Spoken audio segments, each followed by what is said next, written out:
امام مالک رحمه الله یو ځای کې تشریف فرما دی، په دې کې یو سړی راغی او خبرې شروع کړې وې، تیزې تیزې خبرې کول.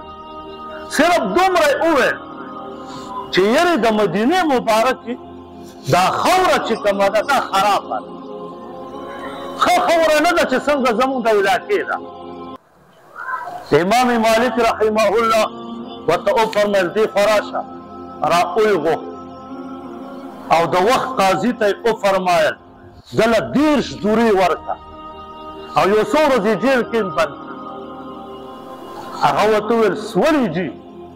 وایي زما پیغمبر علیه السلام په دې خاوره کې دفن دی، دا دې خاورې ته خرابه وایي حالانکې زما پیغمبر پکې دفن دی، نو دا خاوره څنګه خرابه ده؟ دا خو زه 30 دورې ورکوم، زړه مې غواړي چې سر ته کټ کړم چې دا زما د پیغمبر وجود پورې لګېدلې خاورې ته خرابه وایي.